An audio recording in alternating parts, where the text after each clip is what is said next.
Welcome back, hockey fans, to another episode of Light in the Lamp. I'm your host, Ola, and with me, as always, my man from the East Coast with the most, JG. How we doing, pal? Good to see you, man. Been a while. And it hasn't been too long. You were just here a week ago, but I miss you. I missed the shit out of you.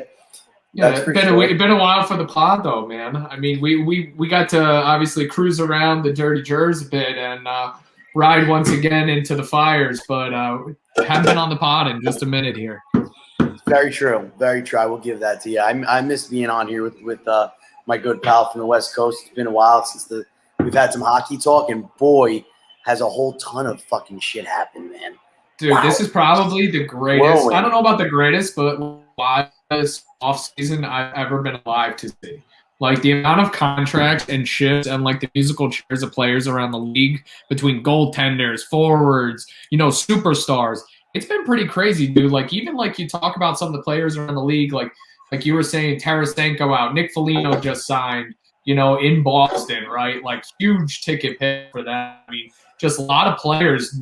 Philip Deneau going to the Kings, just a crazy offseason. I think every goaltender has switched teams. I don't know why they've done it, but just crazy offseason, man. Going off the Nick Foligno to Boston thing, little Rangers talk here. Reading some rumors, after Foligno signs in Boston, Nick Ritchie is on his way out the door, and the Rangers are number one suitor right now.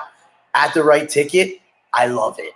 I absolutely love it. He's big. He's a big power forward, great third-line guy. I think he put up 30 points last year in like 50-something games.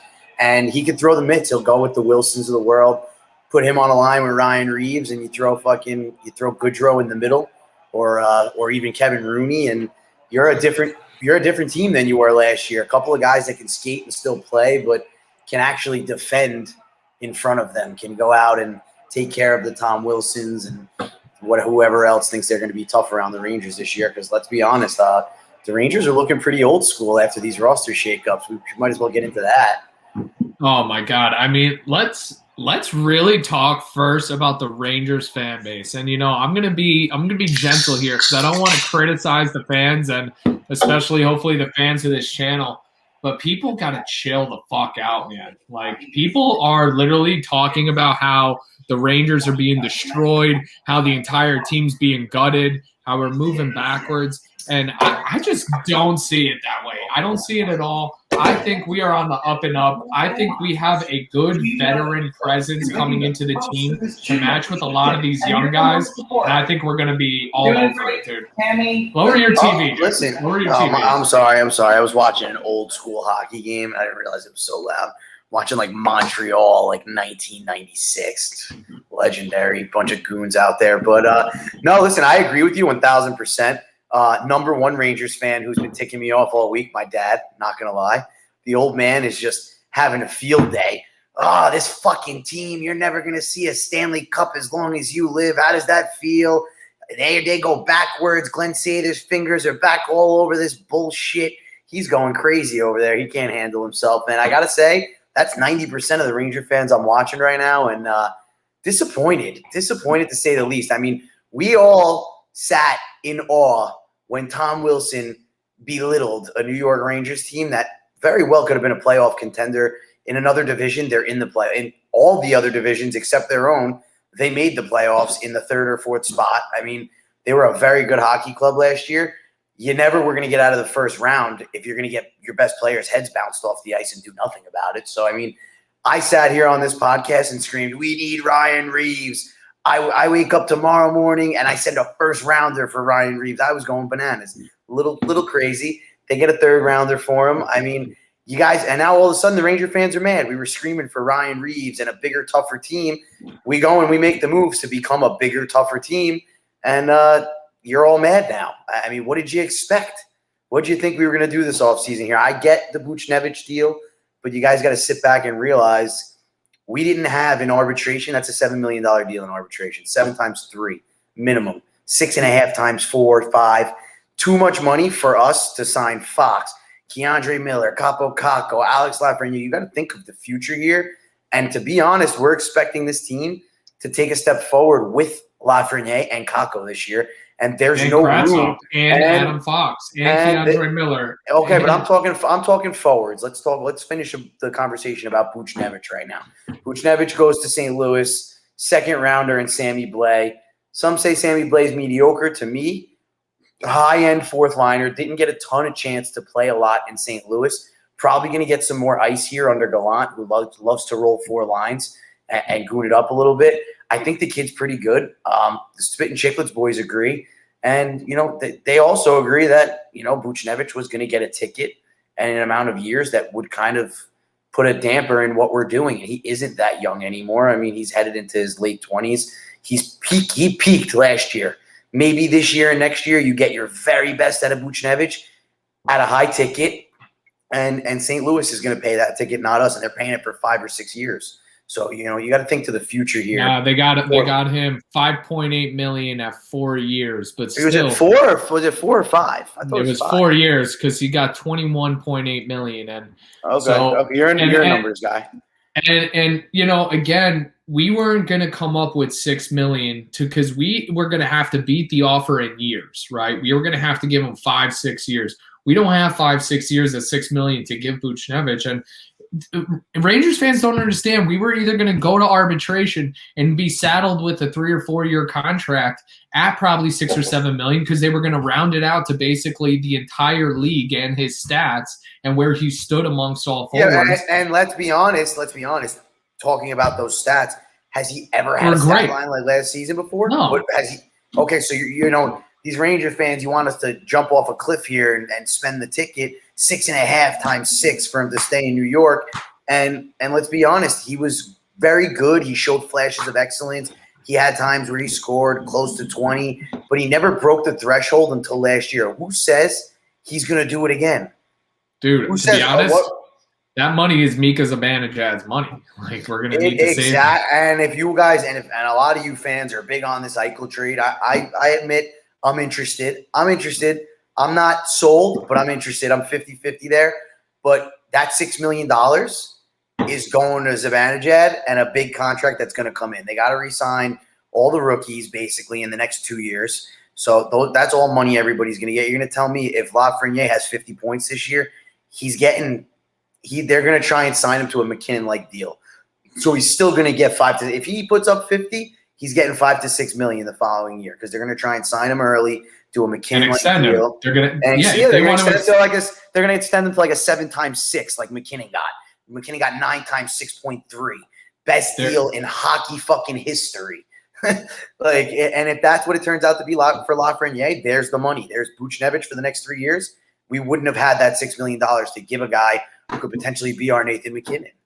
And to just understand, like, look at what happened around the league. Like, Vegas gave up the Venisa winning trophy, Marc-Andre Fleury, for nothing. We at least got a second-round pick, or what was it? We got a third-round pick and Sammy Blais with him. We got a second. We had a second-round pick in Sammy Blais. No, we got a second pick in Sammy Blais. Like, we picked up Buchnevich in the third round. Like, if you ask me, we got a lot of value, not only out of the player, out of his time, but out of the future.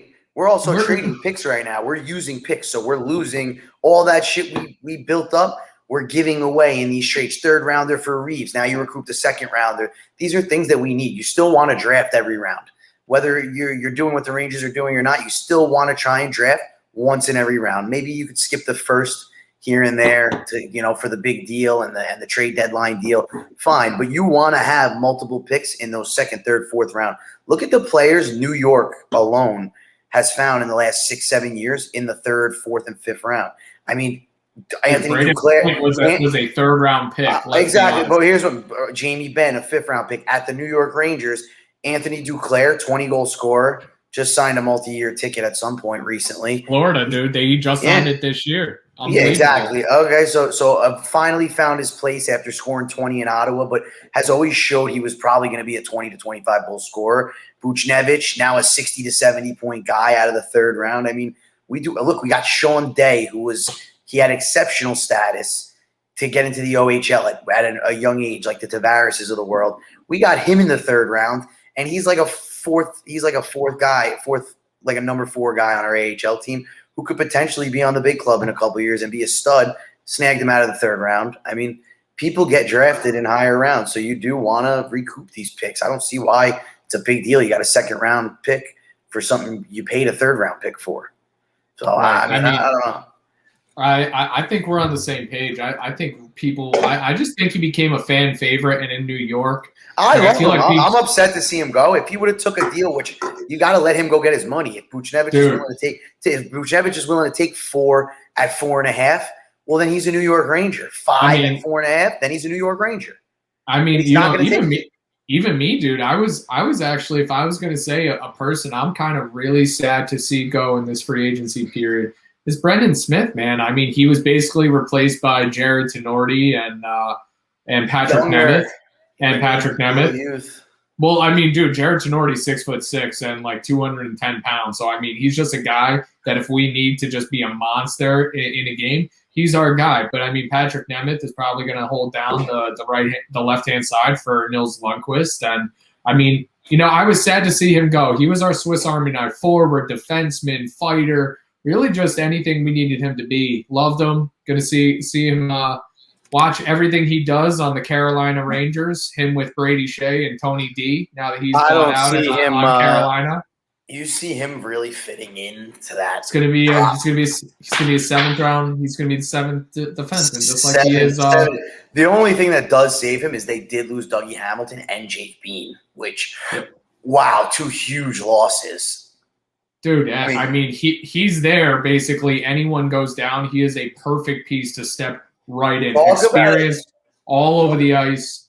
I mean, he's perfect for that team. I just have to say. Talk about a decor that just when they swept the Rangers last year, we did this last summer. Talk about a decor that I was raving about constantly. Hayden Fleury was their 7th defenseman.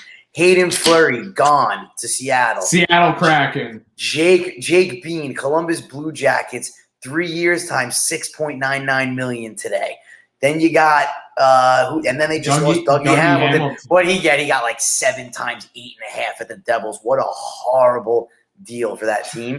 Basically another PK Subban contract. I mean, listen, let's be honest. Dougie Hamilton's a stud. The Devils are not ready. He's a contend now piece. That is not a long-term 8 times 8.5. I mean, he got like $70 million for 8 years over there. I mean, he got a huge ticket. He got almost $9 million a year. Let me see the exact contract before I torch this. But I mean it's decimated over there. And you take a look up at the Rangers, and it's almost like compare the two. And I think the Rangers decor is up far and above better than Carolina's now.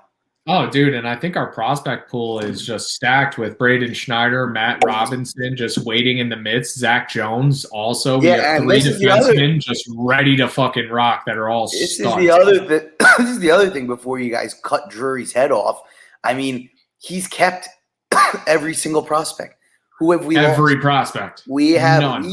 We have so many prospects that it's only a matter of time before we get someone that we want. It doesn't have to be Eichel. We could go out. We could wait. We could stand pat. As long as we're competing for a playoff spot by the deadline this year, you want to go make a deal, go make a deal. If not, you wait till next year's free agency. We're not winning the cup this year.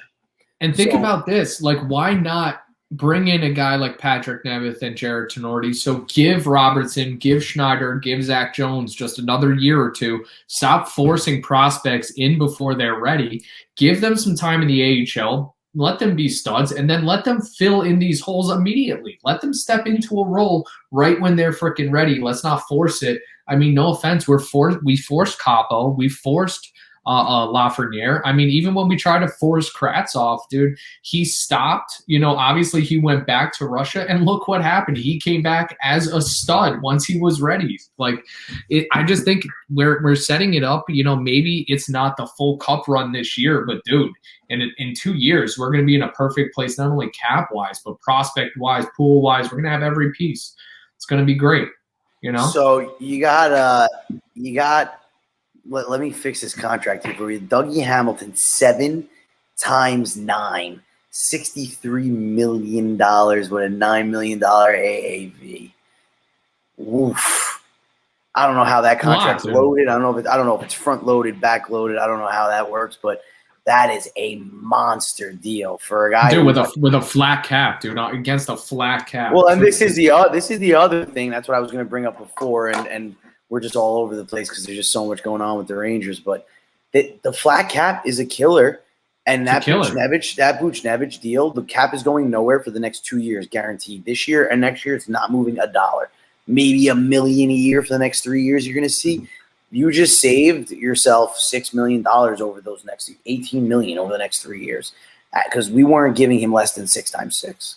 That's the God's honest truth. And I mean, really look at some of these contracts, man. Again, for Sammy Blais, like he's a 1-year deal. Ryan Reeves, a 1-year deal. I mean, let's even talk about Barclay Goodrow. I actually love the Barclay Goodrow deal, dude. How are you feeling about that? He got 6 years, $3.6 million. I think he's a perfect age. I think he's going to age with the team. He's going to be that vet. And again, dude, we're going to need guys later on to lead the team, not the coach. No, I love the deal. I think a tad bit of an overpayment. Dude, Blake Coleman signed for 6 years at $4.8 million with Calgary. Yeah, well, Same line. Calgary's an idiot. Calgary's dumb. I mean, that's just a bad deal. And I listened to Sportsnet yesterday. I listened to the Elliot Friedman podcast, 31 Thoughts, or maybe not. I don't know what it's called, but I listened to Elliot Friedman the other day, and also agrees with me that, boy, like, what is yes, Calgary's a better team right now than they were last year. Fine, but I guess what are you doing? What are you doing? He's at the pinnacle of his career, Blake Coleman, right now. Blake Coleman was a guy who in the AHL was thought by his coaches to be a very hard worker and somebody that wasn't good enough to play in the NHL. He's just such a hard worker and plays the right way that he played his way into the league and found a role, and he's got a little bit of skill, and he figured it out, and he's at the pinnacle of his career. You're not getting what you got out of him in Tampa Bay in Calgary at 5 times 4. Dude, it's not happening. And if it does, God bless the kid. I hope it does for him. I really would be happy for him, but I just don't see it. No, I'm just saying nothing against Blake Coleman, but I really don't see this as a bad deal, especially when about it. These guys are all competing. Like, these GMs are competing, and when they hear that fucking Calgary sniffing around Blake Coleman for 4.8, you don't think Barclay Goodrow is trying his agent and everyone's like, hey, why is he getting 4.8 and I'm getting 3.6? I've won 2 cups. I don't know, man. The politics and the business do come in there, and I think we really got a good 6 years, 29.4. He got 4.95. He got $5 million a year. Yeah, compared to 3.6. What a smoking discount. Yeah, you're right.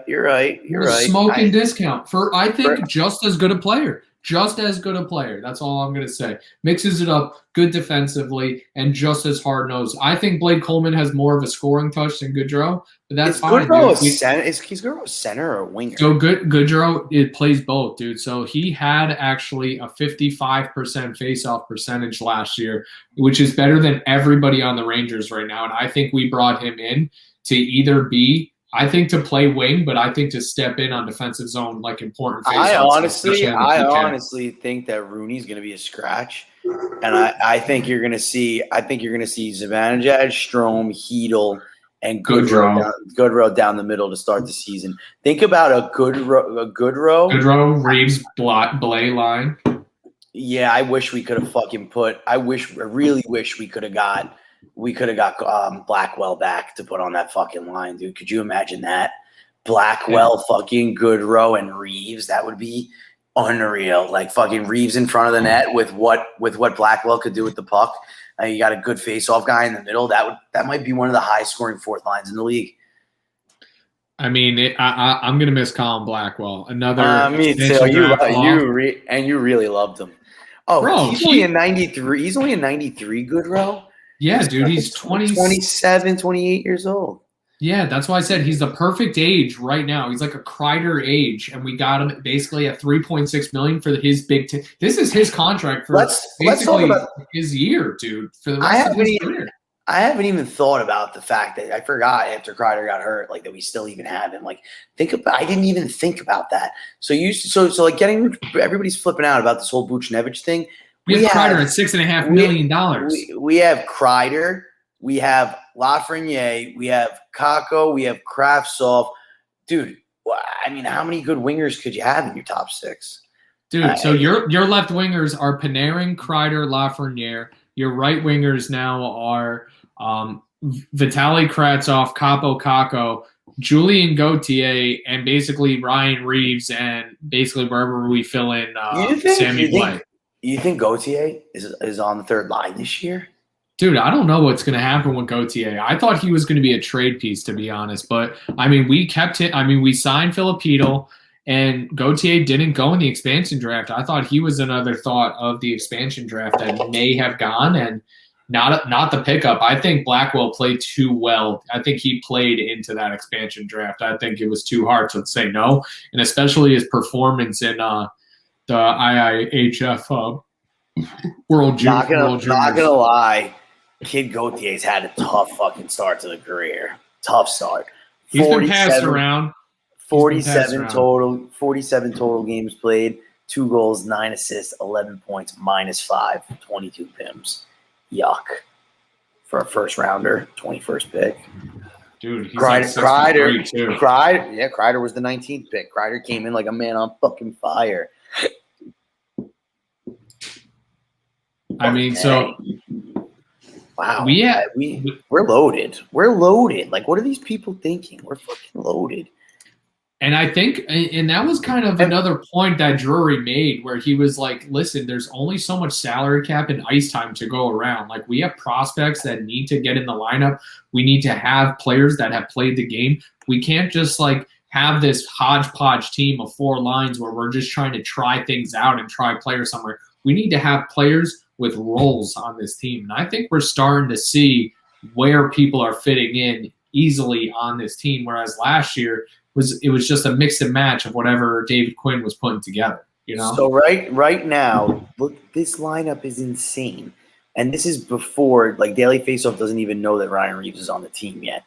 So you got you got first line, Mika, Kreider, Lafreniere is what they have posted here. You have second line, Panarin, Strome, Kakko. Third line, Hedel, Kravtsov, Goodrow. Fourth line, Rooney, Blais / Barron, Reeves. And then look at your defensive pairings. And then listen, Reeves could potentially be a scratch. You could be, because I could see Rooney maybe sliding out of the lineup. Maybe like a guy like Blais or Morgan Barron slides up to play with Hedel and Kravtsov. Now you're looking at Goodrow in the middle of like a Barron and a Reeves. Or even Rooney. I mean, they're not going to scratch Goodrow at $3.6 million. I mean, again, this is why Buchnevich just didn't have a place anymore, and we got value back. We got a fourth liner, something we did need. We didn't have that piece before. A fourth line, hard nosed right winger. Like, this fan base, man, has really got to chill their fucking nuts here. It's just a little bit unbelievable, but I think we're on the right page. I think free agency has been an absolute knockout of the park. I mean, I didn't really know a lot about Patrick Nemeth, but you seem to be pretty happy about him actually filling in just on the left side here with Nils Lundqvist. But what's your thoughts on him? I mean, because like Lindgren, Fox, stud pairing, Miller, Trouba, fantastic, and then you got Lundqvist, who we've actually never seen suit up in blue. But I mean, I think the organization has a lot of trust in him. Yeah, they're basically all but guaranteeing him a roster spot. I mean, let me see. I didn't look at that. I mean, Zach Jones is the only other person I would see filling in for him because he played 10 games last year and he actually looked good. Yeah, I want to say let's not say good, but he looked competent. He looked like he wasn't making mistakes out there. By his last couple of games, he looked great. He put up some points. I mean, he looked very good. Dude, he was putting up points. So, like, I mean, again, you have on Zach Jones ready to go. On Daily Faceoff, they already have lineup Ryan Lindgren, Adam Fox, Miller Truba, Nemeth Lundqvist. I think that's just what you're going to see, dude. Already. I mean, they're saying I haven't really seen much of the kid, but all that I've read and all that I've heard from all the scouts is that he is basically a top 3 defensive prospect outside of the NHL. That's like he's one of the if not the best defensive prospect, not in the NHL, he's in the top 3. So, I mean, I don't know. We're basically if everything is what it's supposed to be, we're almost deeper than we need to be. I mean, our AHL team should be tops in the A. I mean, who's back on the AHL team that's actually there? I feel like we're calling up a lot of our big name prospects outside the guys we just maybe signed. Not really, man. I mean, Jones, they're not going to sit. If Jones isn't in the lineup, because Lundqvist is in the lineup, Jones isn't going to sit as a 7th defenseman in New York. That's why we went and got Tenorti. They're going to put him in the AHL. If Morgan Barron outplays Blais and they want to give somebody a shot, Blais going to go to the NHL. Same for Morgan Barron. Same for Kevin Rooney. Those contracts are AHL, ready. Those guys can go play. That's true. Again. So you're going to see. If you had Zach Jones, you had Braden Schneider, Matt Robertson on the D core of the Wolfpack, and then you had like a Rooney, a Blais, or like some of those other guys up there. Yeah, you got some pretty good studs in the Wolfpack. And honestly, the Wolfpack went pretty deep. Didn't we go to the championship or the playoffs last year? I think Drury was at that game when we actually let go of John Davidson and Jeff Gordon. I think and Drury was driving back. Drury's got balls too. Like the team is young. Like I just saw the first 3 players that caught my eye on the roster: 97, 97, 98. Like everybody's young. Like fucking Morgan Barron's a 98. Could you believe that? Had 21 years younger than me. 21 and 21. He had 21 games played, 21 points plus 8 in the A. And then let's not forget we have Gettinger, who's a point a game guy in the A, who's under contract, who played games for us, who was pretty good. I mean, we should be loaded down low and loaded up top no matter what. So is this you giving the fantasy forecast of the New York Rangers being one of the top in the league, going all the way? They did an analytics thing yesterday that I saw the chart on, and it gives you a point. It gives you points for the season for each team based on like the WAR and all those fucking little things that go into the analytics. And the Rangers were first in the Metro Division with 105 points. That was the prediction for the season. No way. 1,000%. Yes, it was on NHL Network. 1,000%. They're top in analytics. In analytics, they're tops to win the Metro Division by about 6 points.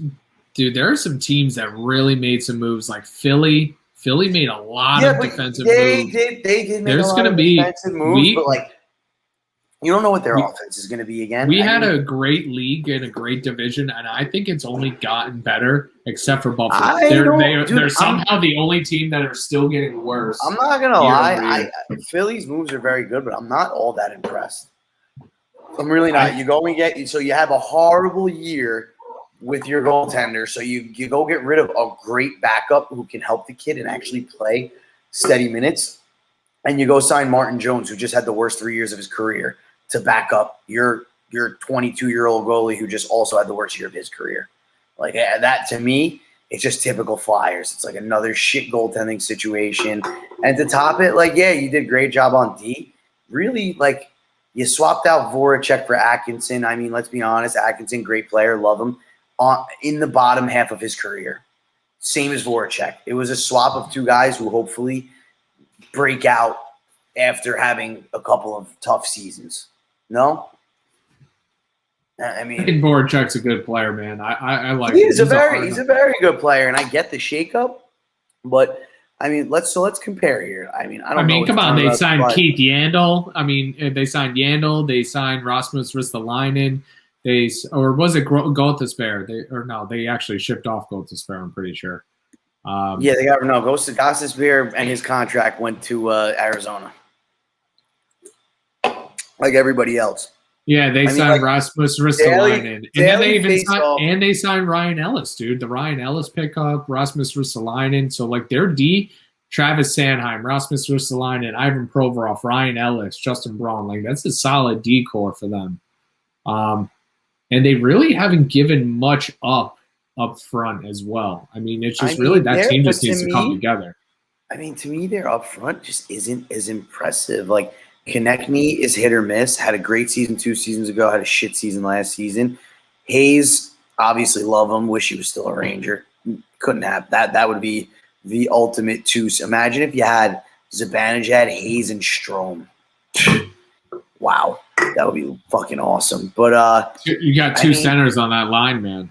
Actually, so three. You're talking 3 centers. No, gotcha. Down the middle. Yeah.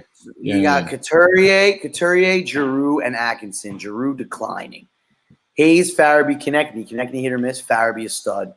Van Riemsdyk hit or miss with Scott Lofton and Nicholas Aube-Kubel. Dude, JVR had a great season last season. He did. Though he had a great first half of the season. He scored at like an insane clip, and then he died out. But he scored 20+. And then you got Oscar Lindblom, Nate Thompson, and Wade Allison. Nate Thompson declining. Oscar Lindblom I like. And the D-core stacked, but again, a shit goaltending situation. Not impressed. Yeah, that is true. I mean, the goaltending situation, they got to figure it out for sure. I mean, they just signed Martin Jones, Tim. Why? Dude, they could sign – what if they sign Henrik Lundqvist still hanging out there? I don't know if the Caps are having that. He would never. You think after the whole scene and how much he was so upset that he had to leave New York that he fucking is going to go to Philly? You really think I mean, I guess if they offered him like $6 million for one, you're not going to say no, right? I mean, I wouldn't. I don't know. I don't know. I don't know, man. So, I mean, it's just out there. But Capitals to me declining. Like, I don't know, man. The Capitals and the Penguins are on the bottom half of their empires. Like, yeah, I would definitely agree with that. To me, your like Rangers, Islanders should be 1-2 this year. And if the Islanders get another big name and they don't win the cup, they're never winning a cup. Because, I mean, they're literally loaded. And who did I hear they were going after? Tarasenko. I hear they're all in on Tarasenko. Could you imagine if that team gets Vladimir Tarasenko? Yeah, that's just not going to be. And they're reset, bro. Fucking Lou Lamoriello is a genius. I hate him, but he is some genius, dude. I'm sorry to use that horrible word, but I just despise you, dude. You're a Devils guy, killed me with cups. Now you're going to be an Islanders guy. You're going to kill me with cups again. Like, hey, I just can't like you, but god damn, do I wish we had him. Look what he's doing, man. You see what he's doing? He's got enough cap space. He's to sign Pelech, figure out a way to get Tarasenko in his and most of his contract, and re-sign Palmieri, and potentially pull in Parisi because he's number 1 in the runnings for Parisi right now. Like, could you imagine what that team's going to look like last year? Parisi's going to be their 4th-line winger. Yeah. And he can still play. Like, if he's on a team like that, Parisi is going to be a leader and a savage on a team like that. He's going to be like a McDonough. Like, it's going to be like a reemergence. It's like, it's not even right. He brings Palmieri, and Palmieri's got 10, 11 goals in the playoffs. Like, just honestly, and brought him in because he's a playoff guy, like meant to play in the playoffs, Palmieri. Like, that team, if they don't make the cup next year, they're never making the cup. The Islanders? Hot take. Dude, if they sign Tarasenko, re-sign Palmieri, sign Parisi, re-sign Pelech, like all the shit they've already done, and they don't win the cup next year, man, they have the best roster in the league after Tampa Bay breaks up. Dude, Tampa Bay has been gutted.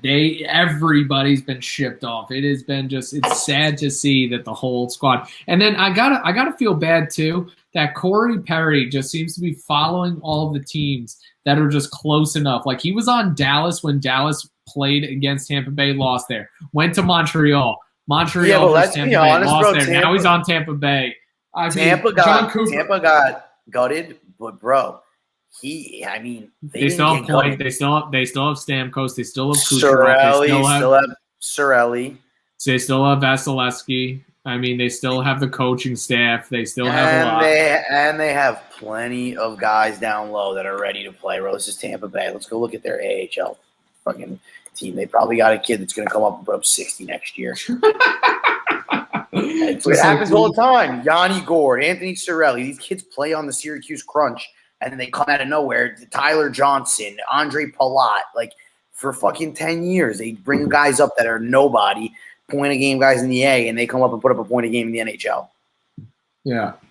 I mean, it's a dynasty. Like, for me, they could easily – they're going to be there at the end of the year again. You're going to see them. Maybe it's a year where they die out in the first round because they're exhausted after 2 big runs. But, I mean, it was 2 shortened seasons.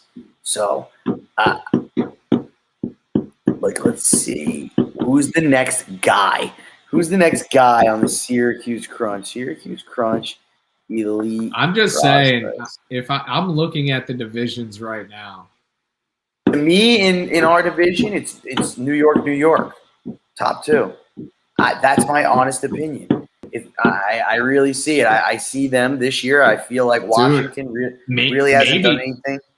I mean, David Krejci, dude, the anchor of the second line, leaves for the Czech Republic. Boston in flux. I mean, they did just get Nick Foligno, so he could slide right in. I think Boston is up there, dude. They are always fucking good. I think Boston's on their way out a little bit, too. Dude, Boston is never on their way out, dude. They are just like exactly what you just said. Like, they're like the Hawks in Tampa Bay. Their prospects come up, and they're good. They're just good. I don't know why they're good. They're just good all the time. Nick Ritchie, Connor Clifton, Charlie Coyle. Like, dude, all these young players that they get playing for them are usually good. And I got to say, their organization develops some solid talent. And you got to say, like, they've been good for 10 years, bro. They just never have been bad.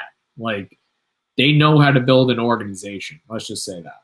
Yeah, they do. They don't have an off year. They don't really have off years, man. Like, real bad off years. Like, they're in the playoffs and they know they're going to the playoffs. It just depends on how far. So, I mean, I would say Boston, Islanders, Rangers. Why? Is that division staying the same as last year?